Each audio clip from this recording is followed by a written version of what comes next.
पूरी ताकत झोंक दी है और पूरी ताकत लगा दी है और कहा जा रहा था कि अभी नहीं तो फिर कभी नहीं दीदी का ऐसा वर्चस्व कायम हो जाएगा। लेकिन ओपिनियन पोल तो कह रहा है कि भाई अभी इंतजार करना है, पेशेंस रखिए, अभी नहीं हो रहा है। ठीक बात है। और ये इसमें अब जैसा आपने कहा कि अब चुनाव में अभी समय है, अभी आज से 38 दिन के बाद पहला चरण है, 23 तारीख को अप्रैल में अभी समय है चुनाव में, लेकिन बहुत ज़्यादा नहीं बदल जाएगा ये, ऐसा अभी हम लोग पहले से भी चर्चा कर रहे थे। चूंकि वोट परसेंटेज जो दोनों के बीच में है वो एक अंतर विधानसभा चुनाव में ज़्यादा हो जाता है, 10% का अंतर हो जाता है। चेहरा ममता बनर्जी के मुकाबले कोई बड़ा और बहुत मजबूत चेहरा ऐसा नहीं होता है, जो करिश्माई चेहरा जो चुनाव जितवा करके और बीजेपी को सत्ता में ले आ सके। और एक जो अभी भी ऐसे हम लोग देख रहे हैं कि 77 से सीटें बढ़ के 100 या 115 के बीच में जा रही हैं, 105-7 सीटें अगर आती हैं तो ये बड़ी उपलब्धि होगी। क्या है, पश्चिम बंगाल में भारतीय जनता पार्टी दो तरह की भारतीय जनता पार्टी है, एक तो पुरानी ओल्ड बीजेपी है और एक है न्यू बीजेपी जो बाहर से आए लोगों की बीजेपी है। तो इनके बीच का भी एक कॉन्फ्लिक्ट रहता है वहां और इसकी वजह से कोई एक चेहरा इमर्ज नहीं हो पाता है। ऐसा लग रहा था दिलीप घोष को देख करके पहले वो एक बड़ा चेहरा वहां भारतीय जनता पार्टी के हैं और उन्हीं के नेतृत्व का चुनाव था 2019 और 2021 का, जब चमत्कारिक नतीजे भारतीय जनता पार्टी के पक्ष में आए थे। फिर उसके बाद एकदम से वो हाशिए में चले गए और फिर अब वापस उनको ले आया गया है मेन स्ट्रीम में। तो वो एक चेहरे का संकट है कि ममता बनर्जी के सामने कौन सा चेहरा आएगा। दूसरा प्रबंधन का संकट है और प्रबंधन का संकट, प्रबंधन की स्थिति इतनी महत्वपूर्ण होती है असेंबली के इलेक्शंस में कि उसको ओवरकम करना, उस प्रॉब्लम्स को भारतीय जनता पार्टी के लिए थोड़ी मुश्किल है। एक और समस्या यह है जिसकी चर्चा बार बार राकेश शुक्ला जी कर रहे हैं, लॉ एंड ऑर्डर का प्रॉब्लम है वहां। और उसी वजह से ऐसा लग रहा था बीच में कई ऐसे मौके आए जब लगा कि राज्य में राष्ट्रपति शासन लग सकता है। वो इसलिए जरूरी है क्योंकि एक जरूरी था, ऐसा माना जा रहा था बंगाल में, एक ऐसा खौफ 2021 के चुनाव नतीजों के बाद का है। इतने हमले हुए थे, इतने लोग मारे गए थे, इतनी हिंसा हुई थी और उसके बाद कहीं कोई ऐसी कार्रवाई नहीं हुई जिससे लगे कि भारतीय जनता पार्टी के लोगों का मोराल बूस्ट हो, उनका हौसला हिम्मत लौटे।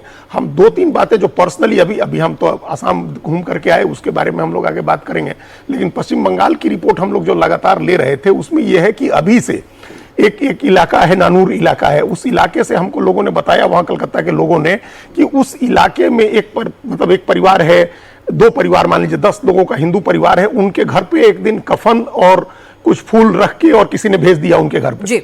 अब ये एक ऐसा थ्रेट है, एक ऐसी चेतावनी है, ऐसा डराने का भाव है कि अब या तो वो लोग वोट नहीं डालेंगे, छोड़ करके चले जाएंगे कहीं, या फिर वोट डालेंगे तो जहां कहा जाएगा उनको वहां वो डालेंगे वोट।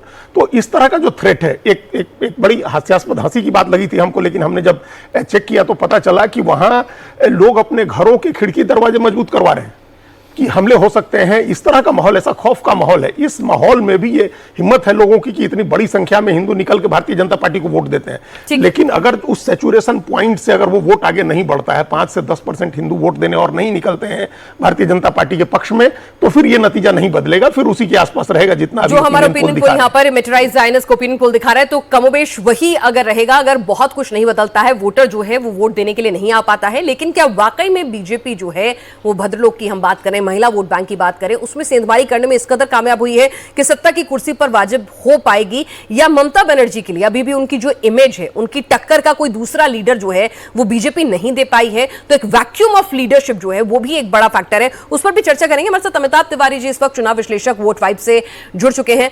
अमिताभ जी, यहां पर जो मेटेराइज्ड आईएनएस का ओपिनियन पोल आया है वो एक बार फिर बीजेपी को कह रहा है इंतजार कीजिए, यानी कोई एंटी इनकम्बेंसी नहीं, कोई तमाम बीजेपी के जो कैंपेन का असर नहीं, कोई सेंट्रल की पॉलिसीज का कोई रिफ्लेक्शन नहीं, कोई उबाऊ, कोई बोरियत नहीं, या फिर विकल्प की कमी।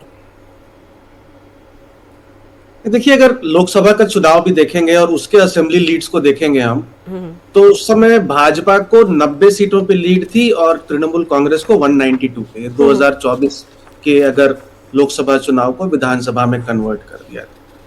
आपको यहां पर क्या है, बंगाल की डेमोग्राफी की समझने की जरूरत है। बंगाल में मेजॉरिटी है 148 और 106 सीटें हैं जहां पर माइनॉरिटी पॉपुलेशन 2011 का सेंसस भी लगाएं तो 30% से अधिक है। ये एसआईआर से पहले की जो नंबर्स है मैं आपको